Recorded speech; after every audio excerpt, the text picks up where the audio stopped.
Good evening, respected guests and our dear attendees on behalf of the Social Tables family. Thank you so much for investing your time with us today evening. I'm Kalpana Chaudhary, a social worker by profession and a founder of Social Tables, managing trustee and chairperson of Jan Seva Foundation Being the Change, Lagna.com, a matrimony portal for differently abled and acid attack survivors, and a TEDx speaker, active member at FICCI, Flow, and CII IWN Maharashtra. Before diving into the guest introduction, let me introduce you to the Social Tables. We at Social Tables are committed towards sustainable development, societal well being, and environmental consciousness. We engage with global leaders, diplomacy, informative panel, inspiring speakers, impactful leaders, talent developers, and engaging audience. Every week, we bring out to you some of the brightest minds from a diverse sector to discuss over a few significant ongoing issues. In this week's speaker series, we have our guest, Mr. Murliji. A very warm welcome to you, Murliji. Namaste. Namaste. A Thank you. a very warm welcome to you on our today's speaker series. It's an utmost pleasure to have you here with us today. So, in today's discussion, we are going to discuss on how policy making can stimulate sustainable economic growth post COVID-19. Mr. Mulli is the chairman and managing director of Shriram Properties and also the non-executive chairman of the Shriram Group. As a preeminent property developer, Mr. Murli delivers quality homes and commercial space to his trusting customers, rewarding career to his industrious employee and phenomenal returns to the various stakeholders in his business. His objective is to make the nation housing for all mission a reality. He also manages the non-financial services of the group like infrastructure, project development, engineering services, power generation, information technology, real estate development, and more recently, the aerospace business. Wow. He is also involved in several social welfare initiatives, helping blind, differently abled, and underprivileged children, women, and destitute elders through volunteer services organizations such as Give Life Chennai. Moving forward to today's session, firstly, we would like to know about the Shriram Group, how Shriram Group is preparing for post-COVID-19 world. Are there any changes in the business model that we shall notice? Sir, over to you. This COVID, has caught everyone completely unaware, and it is changing the way people behave. It is changing the way organizations behave. It is even changing the way societies behave. Things are going to be very, very different. What we haven't seen in the last 70 years, we are going to see a very different way. Even every individual, how they behave. Very surprisingly, I was taking some statistics. For example, in Tamil Nadu, how many people applied for the pass for traveling from Chennai to their hometowns or other small districts?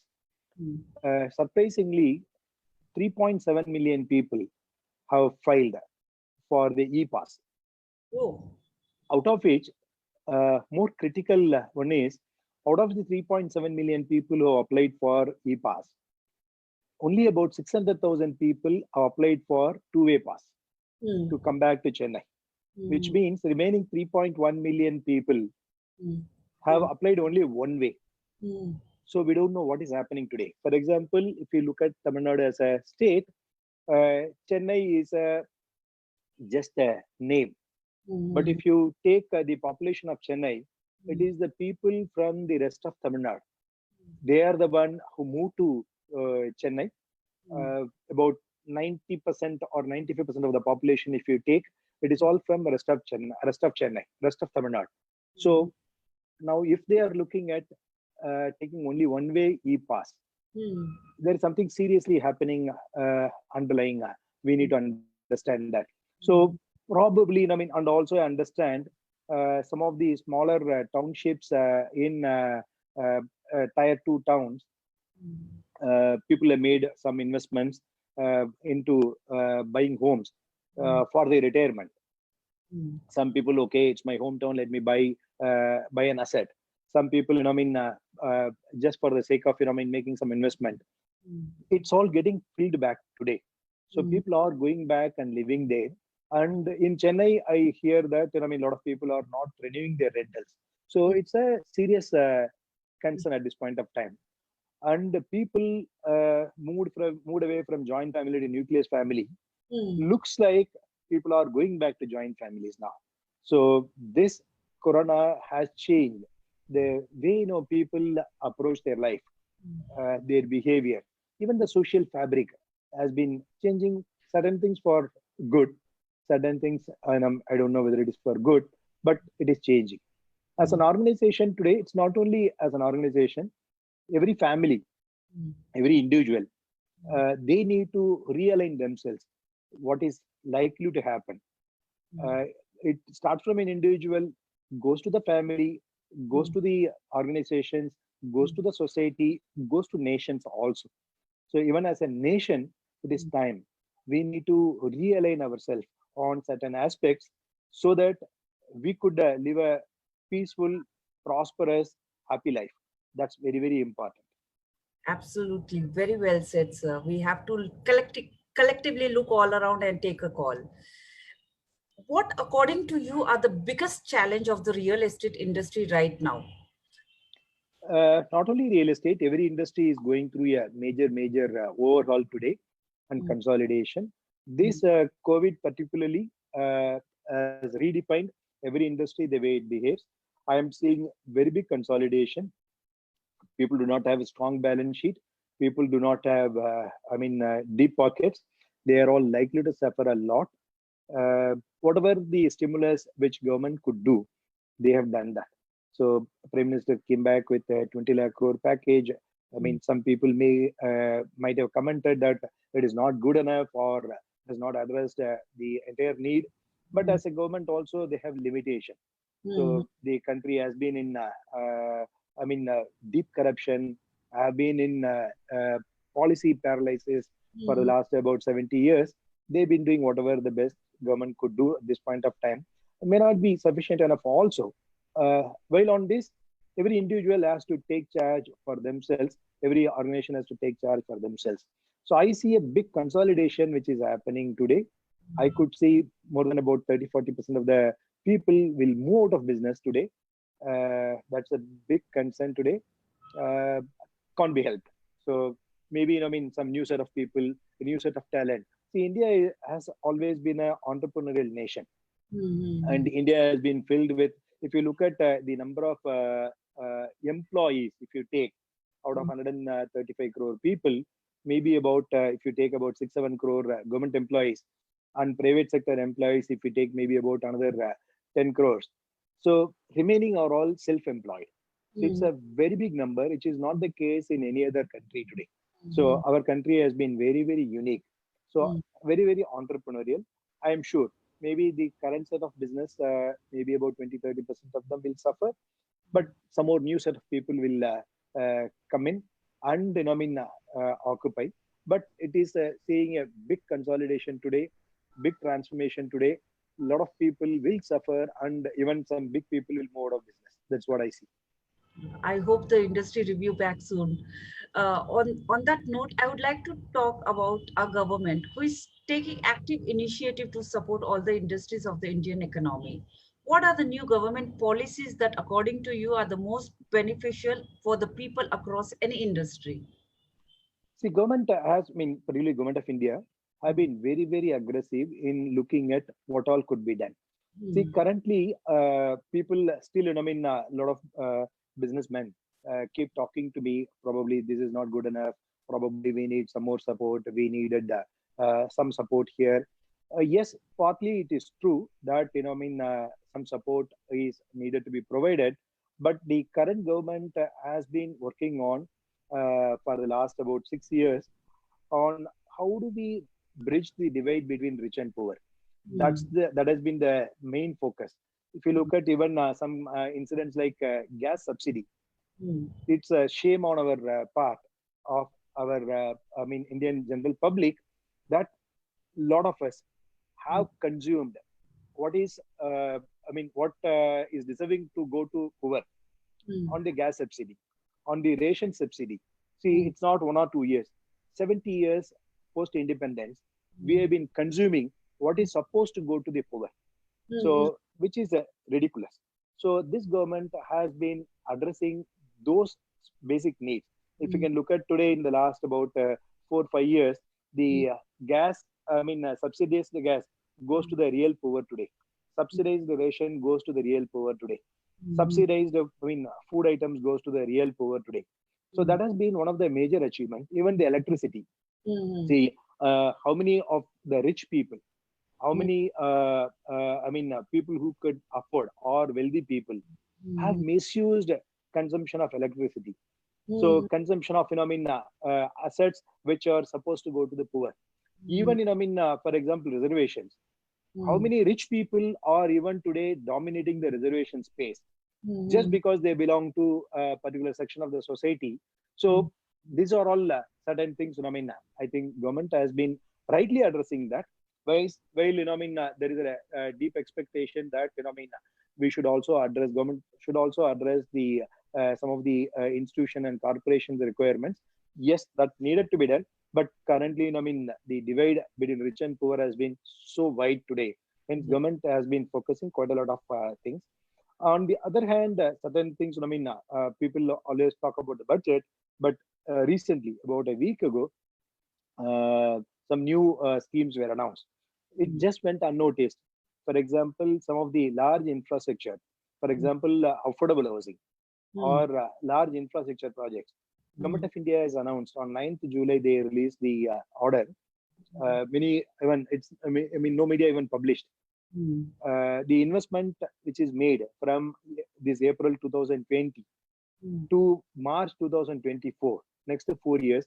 Whatever the investments made on large infrastructure projects and affordable housing projects, which will get complete income tax benefit and also dividend tax, free of dividend tax. So this has been announced on 9th July, which just went unnoticed.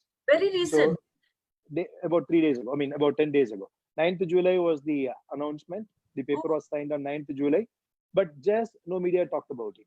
So there are a lot of good things which are happening today. And Prime Minister Mission for Housing for All by 2022, that's been the mission.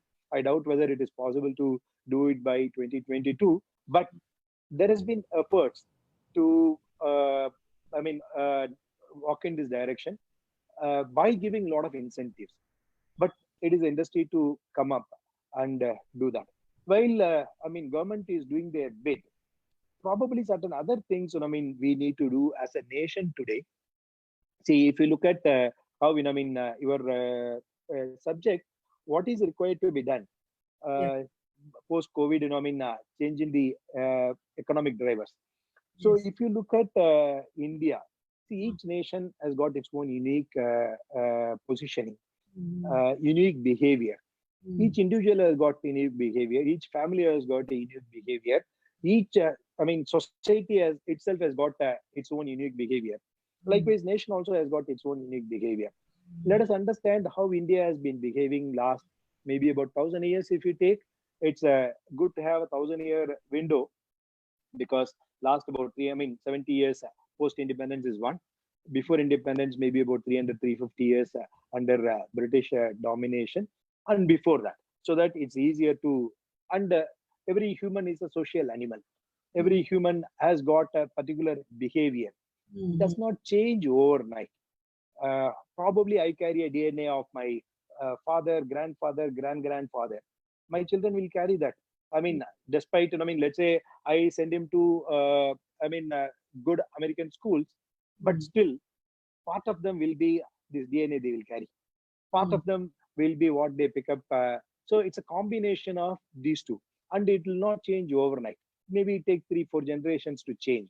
So we need to understand 1,000-year history of India. If you look at India, about before British came in, the most economically powerful country in the world was India, and followed by China.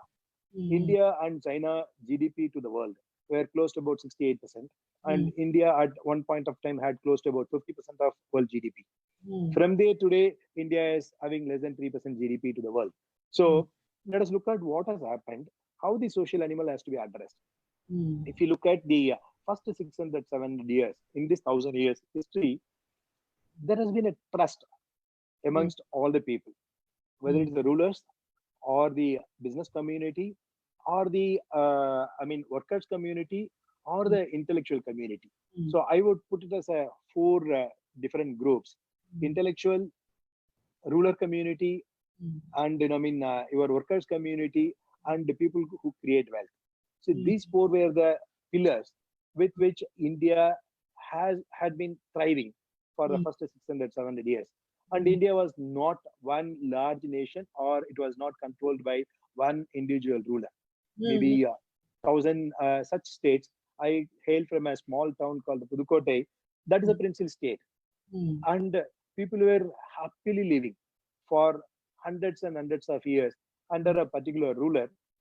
It is not under a particular ruler, the social fabric system, such that these four people, all the four were equally respected, all the four were given equal rights, all the four were given, fairness in everything what they were doing. When British came in, they designed the entire framework to control Indian community. See, we need to understand, British also, the moment they came in, they did not do anything. The moment they took control of overall, the princely states, there were, a lot of people were fighting against British. But, at the end of the day, it was not a unified fight. Maybe my princely state fought and gave up sometime later. Then I became a subservient to British Kingdom. Likewise, some people were, some people fought a much longer period. But at some stage, everyone gave up. They became they died. So it became a British colony, you can say that. So once they took complete control, they brought in certain laws to control Indians. And they brought in certain change in the education system. So that's what we have been used to. So that's the, these are all certain things problem. The education system, what they brought in, keeping in mind how to keep Indians as slaves, how to keep Indian as a subservients to their cause.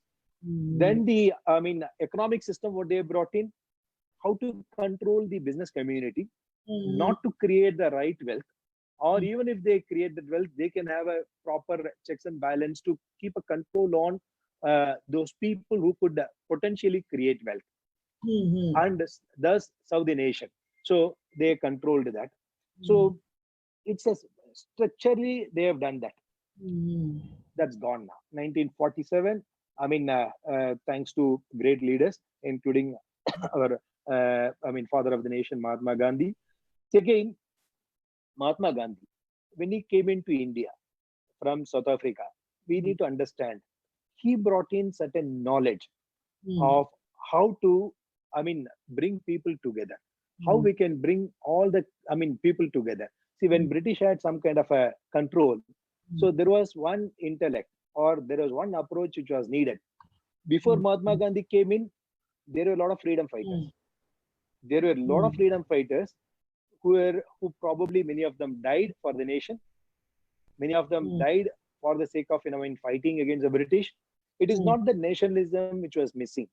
There was a nationalism, there was a patriotism, there were sacrifices. People were willing to sacrifice for the sake of the nation, but it did not yield the necessary result, desired result, until our Mahatma Gandhi came in with a specific approach of how to unify the entire nation. All the people who are willing to sacrifice, all the people who are willing to fight for the nation, fight for our freedom. So he had been the unified force. It is not the British. It is Mahatma Gandhi was the unified force. So he united. So we need to bring in that kind of intelligence today. That's very, very critical. Now let's come to post-independence. 1947, we got the independence. People are all very happy. Our great Jawaharlal Nehru came back and said, we don't need military for our country. Probably all the military should go and do civil service. So, I'm not questioning what went wrong or what went right, what went into their mind. So it's, not right or fair on our part to judge, make a judgment at this point of time. Whoever has done it at that point of time, they've done it what they thought was right. But what is supposed to be right, we need to do it today. So uh, if you look at, post-independence, uh, we just continued the British Raj system. That's one major aspect. Probably 1947, 15th August, we should have abolished the education system, what has been brought in by British. We should have abolished the business practices, what has been practiced by British, or we should have abolished the entire constitution. We should have created new constitution by ourselves. Probably we could have done some mistakes, does not matter. Probably. Anyway, what has happened has happened. If you look at how the growth of India post independence, uh, first, 10, 15 years, the people who fought for freedom, the people who sacrificed their lives. So whether it is, unfortunately, we lost Mahatma Gandhi too early after the independence. Probably if he had lived for another 10 years, I don't know whether things could have been better or not. I don't know. But unfortunately, there was no such thing. Great leaders like Rajagopalachari, or quite a lot of people, Patel, a lot of people were there. First 10 years, it went on in, having a lot of pride on those people who fought for independence. If you look at sometime after, particularly India became a republic, 1956, India became a rule book. So at that point of time, the bureaucrats played a very major role in shaping the direction of the country. So if you look at, most intellectual people, if you look at 1956 to 1990 or mid 80s, bureaucrats completely ruled, and they decided. Even if you needed a telephone connection, there is a bureaucrat in Delhi will decide whether you deserve a telephone connection or not. If you need a gas connection, if you need a television connection. So, there was a bureaucrat was deciding that. So that was the first, close to about 40, 45 years of journey, controlled regime. And our late, Narasimha Rao, great visionary, in 1991, brought in some kind of a financial reform. So that has been one major turning point for India. But today, let us look at, even today, if the country has to be directed only by one set of people, it is not going to do good to the nation. Now, I think we need to get back what is required. See, India is again, even today, though, Bharat has one nation today, but I would still say India is divided by maybe thousands such princely minds of people. Each community today, our caste system is so deep. Each caste system or community or even the state, see, every state has got its own pride. It has got its own social fabric. Not even the state, even within the state, each pockets behave very different. Right. So this has been our, social animal, I would say. It will take long time to change. See, in the Western world, they have developed an art of making certain things very big. So if you take automobile, they developed an art of making something big. Manufacturing, they developed an art of making certain things big. Some of the industries, they developed an art of making very big industry. India, it is not going to be possible because our mindset is very different. So we need to also understand how this social animal works. That's very important. This human animal, how is it going to work? Hence, our laws to be structured, our regulations to be structured, very different. So British model cannot work any longer. Time has come now. Here, ours is a very trust-based society. See, there are few societies which are rule-based. There are few societies which are trust-based. So America is a rule-based society. You cannot just copy the rule-based society to a trust-based society. Here, people trust each other. more than anything else. For example, we are into commercial vehicle finance. One of our business verticals is commercial vehicle finance. We have been financing trucks, I mean, commercial vehicles. Our recovery rate has been close to about 97, 98% for the last about 30 years. Wow. And if you take any of the large financial institution, their recovery rate is about 60, 65%. Oh. Why? We did a detailed analysis. We understood we give a loan to a truck driver. We identify a truck driver and do some background check, whether he is living with his parents, whether he is living with his wife and children, whether he is living with his sisters or brothers. If he falls into the category, I mean, he is eligible to get a loan from us. Why? Because when he is having the social fabric, his, I mean, commitment to repayment has been one of the highest. Wow. And if somebody is not falling into this category, his commitment to repayment is not the same level. So, but if you apply any KYC norms defined by multinational banks or multinational companies, the truck driver will not fall into the category. He will not be eligible because he may not have proper income tax. He may not be having, I mean, paying income taxes because he is not, I mean, wealthy enough to pay income tax. But if you choose, I mean, based on his KYC, then he will not be eligible. But he will repay properly. Even today, if you take some of the smallest vendors, today, I mean, they borrow money at 30% rate of interest, 20% rate of interest, 40% rate of interest.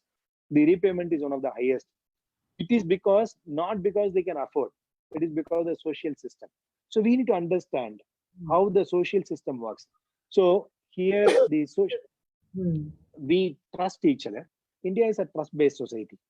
Hence, the rules also should be defined, keeping trust as the base and look at what could be done. So time has come to change the entire, probably 1956, we rewrote the constitution.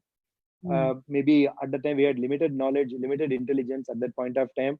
Post independence, I mean, everyone was having, I mean, a different frame of mind in writing the constitution. So, I mean, I will not blame first 7, 8 years, I mean, whatever the intelligence at that point of time which was available, with which the constitution was written. I think time has come now, 2020, maybe Corona period we should use to rewrite the entire constitution, keeping trust as the base. And we should write this as my view. Very well defined and very in-depth knowledge what you have shared with us today. Thank you. Very rightly said, sir. Moving on to, with a change in the dynamics of the entire market and economy, what are the changes in consumer behavior and perception with regards to real estate? Are there any demands of the people prior to investing or buying a house or office space? Demand for house is going to stay long. So Indian, again, there are a few things Indians cannot live without. So again, India today, any decision is taken by the woman in the house. Yes. We think that a men-dominated society, it is not. It's a woman-dominated society, we need to understand. Whereas US, I would say, I mean, people think that woman-dominated society, it is not. It's a men-dominated society.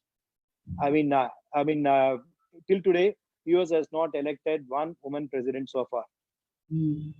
Many of the key positions, US has not elected any woman so far. People misread.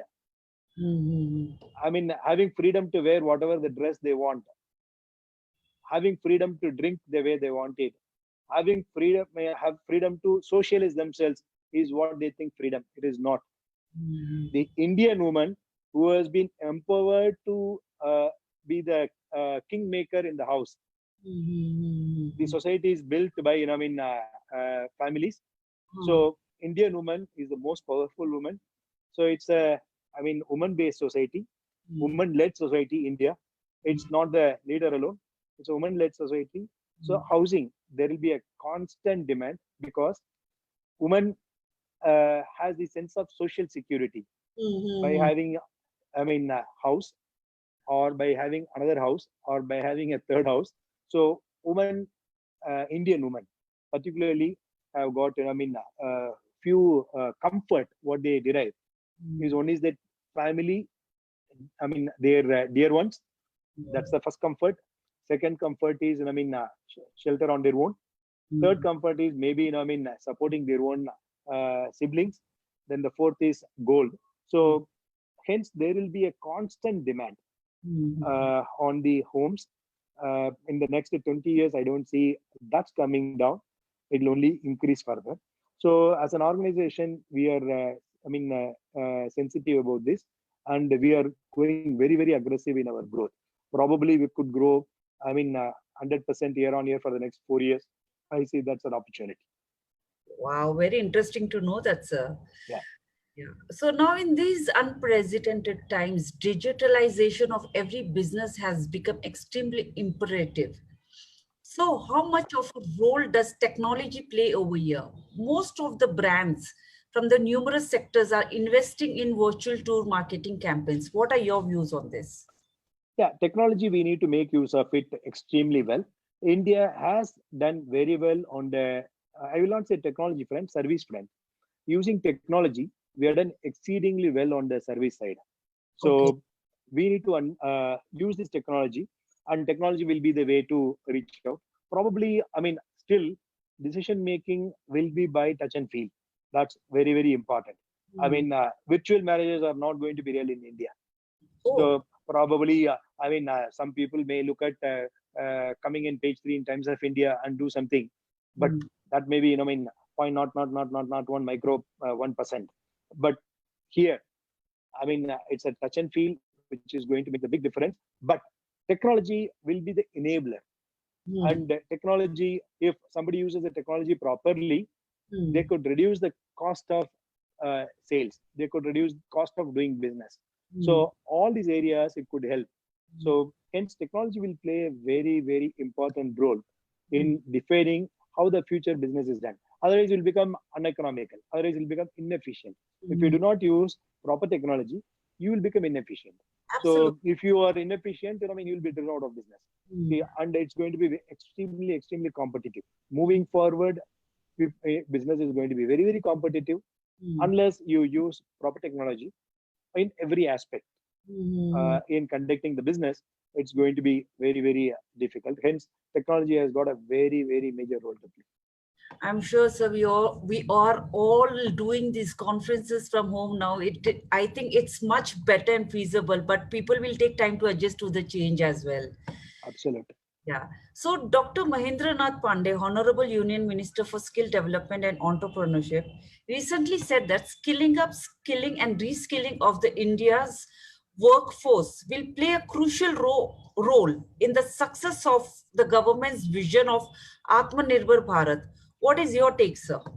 Absolutely. He said it extremely right. So that's the most important need of the hour today. India has got a huge, workforce, and the demography is such that we have got talent on everything. So we need to have proper training. That's very important. So there are two things we talked about earlier: scaling up. So Yes. a lot of business are not able to scale up. It is because they do not have trained manpower. So we need, few things we need. One is technology, the trained manpower, capital. All three are important. People think only capital is important for growth. It is not. So I would put, trained manpower as the number one, technology as the number two, third I would put it as a capital. So this is the order with which I will put. So he said it rightly. We need to do this. For example, I'll give you an example.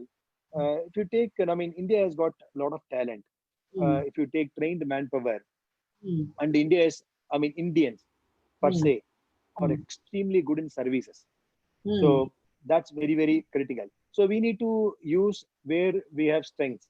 We should not be trying where we do not have strengths. So if I have the skill in playing, let's say, cricket, I should be trying my hands in playing cricket. I should not be, trying my hands playing football. I'll probably do injustice to myself. So likewise, if you've got, something interesting that you should do wherever your talent. For example, I do not know.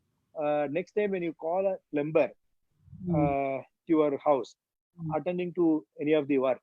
Maybe 10 times you call. Out of 10 times, 10 different plumbers you call. Maybe 4 out of 10 times or 5 out of 10 times, you will find a person from Orissa. Oh. So there is a recent study which has been done by one of my friends in a small village, that area in Orissa. The entire people in that area are all plumbers. See, it comes to them naturally.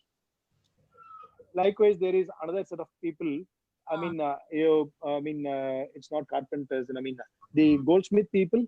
Yeah. There are a few set of people. They are extremely good in goldsmith. So, if you look at, we have got natural talent. So we need to understand that. So we need to identify and train them how to scale up. See, for example, if you take, plumber and electricians, the kind of money what they make or what they could potentially make, they make a much higher earning compared to what IT professional today or fresh engineering graduate gets today. In fact, their entry salary to a good plumber or a good electrician is much higher compared to entry level engineering graduate today. That's the reality today. But unfortunately, they are not given enough opportunity to excel. So what minister said is very right. There is a time which has come now, maybe next 3 years time, we should go very aggressive. Make sure that maybe about 50 crore people are fully trained. And put them on the, then they'll find, for example, when this corona happened, I gave some suggestion. If you take Europe and UK, Middle East, the Arab community, Europe and UK, they have a natural inclination towards India. They have some soft corner towards India. Given a choice, probably they would come and live in India and spend their time.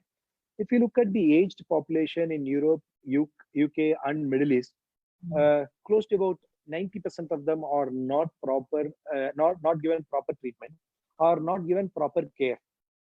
Probably its time has come now. We let us train maybe about 5 million people on the nursing and 5 million doctors to support these people. Maybe create, in India, maybe about 100 such centers or 200 such centers. Allow these Europeans to or Middle East people to come and peacefully die or die with a lot of dignity. Today, people would like to die with dignity. A lot of people have got made a lot of money, but they do not die with dignity. Absolutely. We probably, we could give this is a karma bhumi. So this is a place probably we could give. So have, dignified way of living your last period of life. Now, if you train maybe about 5 million people, that alone can create easily $1 trillion economy. One industry. If you do that, only, they could go to other countries and just do the servicing part, which comes naturally to us. See, it's not that it can come to everyone. So for Indians, it comes, serving somebody is a natural one. One of my nutritionists said, how do I cook this? She said, just, tell your wife or, anybody in your family, even if they have not gone to the, kitchen, any woman has not gone to the kitchen for the last 20 years, does not matter. In 2 days time, they'll make it right because it has been there in the DNA for the last several generations. So maybe 2 days time, they'll get it right. So likewise, the service has been there in our blood. So this service industry alone, if we take where the world is suffering today, it is not that, they do not have that strength, which we have. That alone can create $1 trillion economy. So I completely agree with him. We need to go all out to train people wherever they have. If you look at some time back, anybody who's a nurse who's supposed to be from Kerala. If you recall any hospital, you go, it used to be from Kerala. It is not that Kerala. The people, particularly, if you take even a lot of massage parlor today, people from Northeast come and do it. We need to understand the science behind this. It comes naturally to some people. And they excel very fast in what they could do. That's very important. Totally agree with you, sir. And skilling is very important. And I think our leaders are doing a brilliant job with all these schemes. I hope these schemes empower India's workforce. Yeah. Yes. Chennai is facing a major crisis due to the pandemic. Recently, Tamil Nadu government announced a curfew again in early July. Now, is the situation there now? How is the situation there now? What are the new initiatives of Give Life Chennai for the same? You have been volunteering there, right? Yeah. See, Yes. this corona, I mean, probably we need right intelligence to manage. See, this frequent lockdown is not going to help. Hmm. It's only, I mean, it's just giving a gap and coming back again. So, government of Tamil Nadu did a good job initially. Hmm. We were very happy about what they have done. Hmm. But unfortunately, I mean, when they opened this, I mean, there were three incidents which has hit them very badly. Hmm. Uh, First was Tablik, who came in and I mean, created some kind of a spread. That Hmm. was the first one. The Hmm. second, when they opened the market, Hmm. city market, that's where the whole spread started. Second major one. The Hmm. third one, the liquor shops. So this they should have avoided the liquor shop. So which is another major one. So which is I mean allowed the spread now. Hmm. Unfortunately, what was very well controlled. In fact, Tamil Nadu was, I mean, I would say number one or number two in the entire country. Today, it is deteriorated to so bad today. It is because of these three incidents. Today, I mean, just by mere lockdown, which is not going to help. Hmm. Probably keep 2 weeks lockdown does not matter, or 3 weeks lockdown does not matter. But we need to go house by house. We Hmm. need to check every individual house Hmm. and isolate whatever if there are problems. Hmm. Then you could bring into some kind of a solution, or you don't need I mean lockdown. Even today we have got a very good machinery. We could go house to house and make sure that whoever has got some kind of a symptoms are isolated. That's very important, and they are put in, I mean, under proper care. Hence I mean it will be possible to address. Otherwise, I mean, current, I mean, just have 1 week holiday or 1 week, I mean, 2 weeks lockdown, which is not going to help, which is going to only impact very badly is my in the economy also. So we are going all out to support from our group. We have been reaching out to people who are in need and supporting big way. Hmm. Uh, and I mean, one major thing is that I mean, Hmm. we are also looking at how to capitalize opportunity to reach out to people who are in need of employment. That's very critical. So today we need to give them confidence. Yes, and I mean we could support them. So we are being all out to reach out to people there.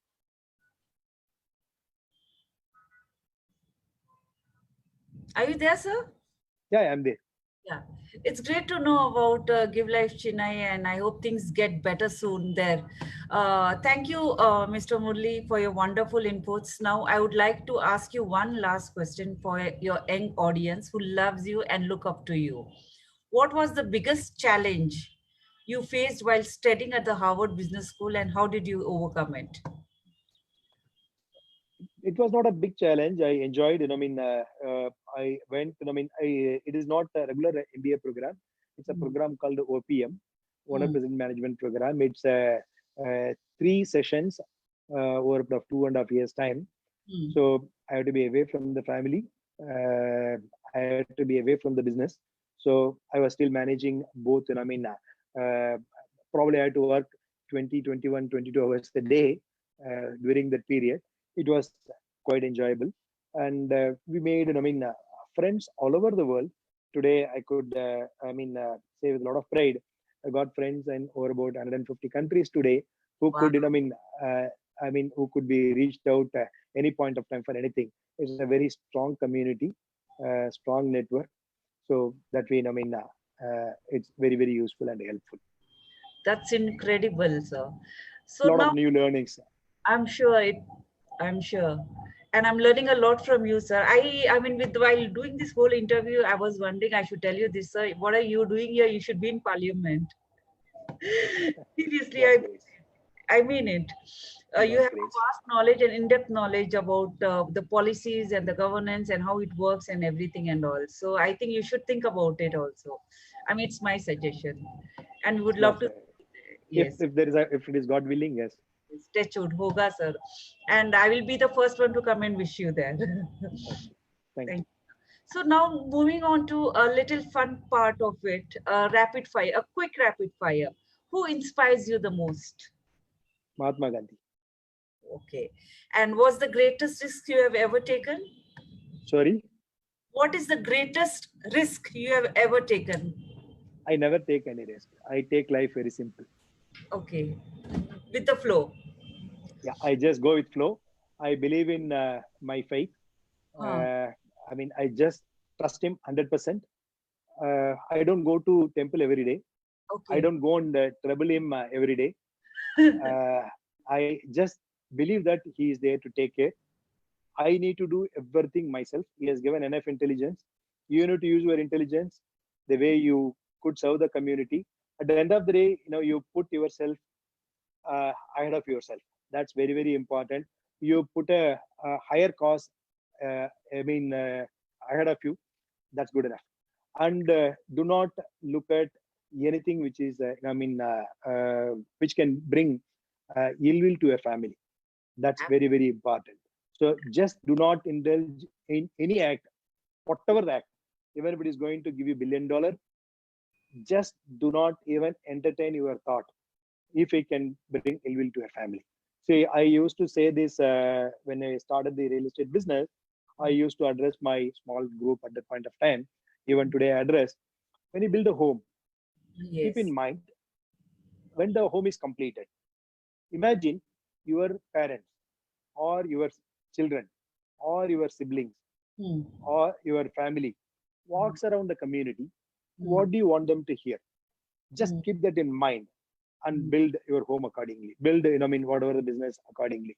So likewise, when we do whatever we do, keep that in mind when your own, I'm not talking about 730 crore people, what do they think? Nobody's interested also. Your own children, your own family members, your own parents, what do you want them to hear? Keep that in mind. In every bit of act, what you do is good enough. You don't need to go to temple every day. If you have this conscious right, Hmm. I think you'll be perfectly all right, is what is my view. True, true, true, sir. Your roots has to be very strong. Your virtues have to be very right. Absolutely. What is the most memorable moment of your life? I love my mother. Every bit of time I spent with her, that has been my memorable one. I cherish that she's not there today, but I cherish that every bit of moment. Okay. If you could change one thing about your life, what would it be? I wish I go back 20 years younger. Oh, With this, really? with this, with this kind of maturity, with this kind of knowledge, Huh. probably I wish I'm 20 years younger. I Wow, could do a lot to the community. wow, such a noble thought, sir. Thank you so much.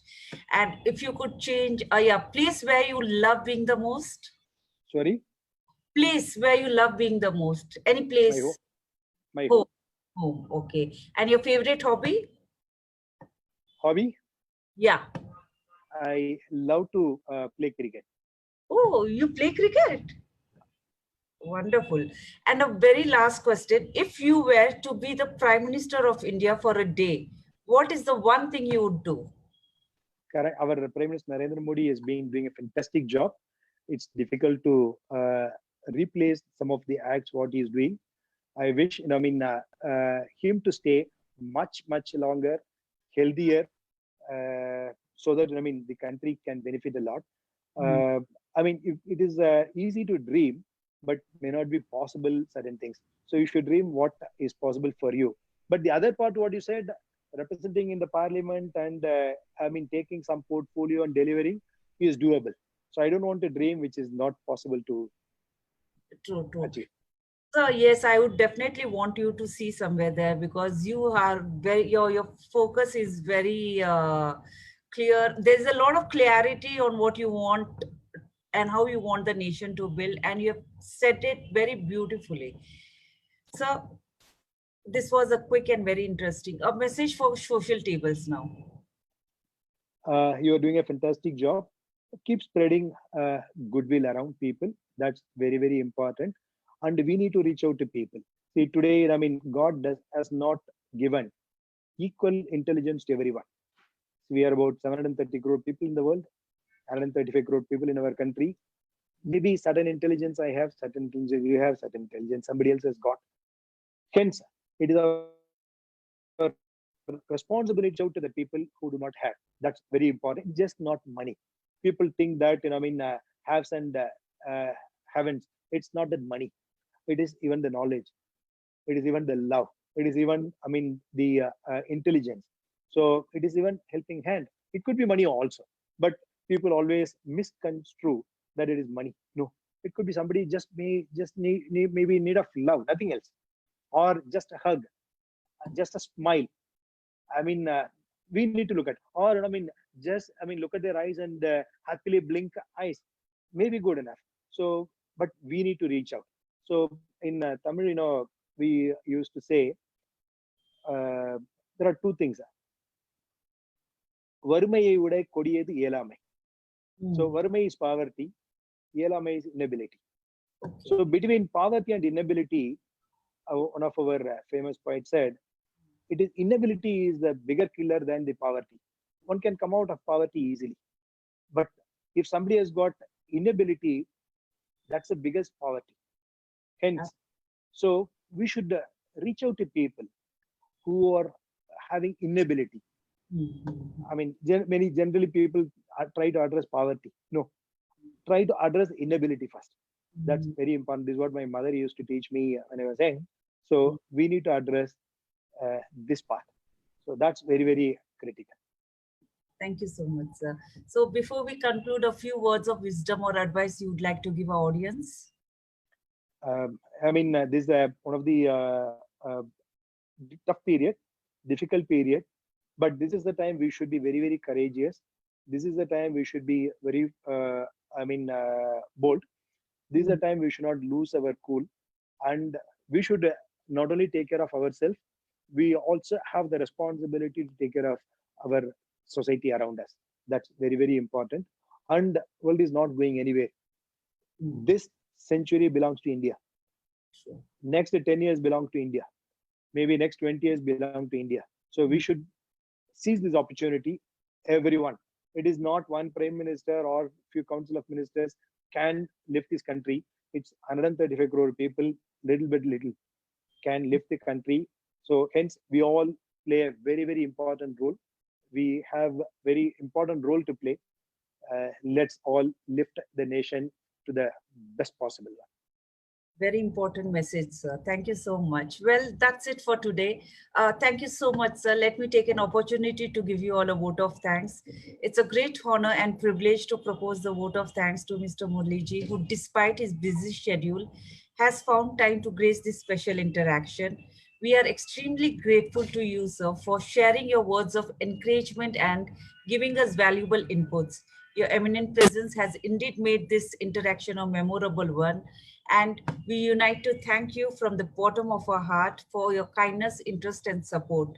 We wish you all the very best for your future endeavors. Thank you and stay safe. Thank you so much, sir. Thank you. Namaste. Namaste.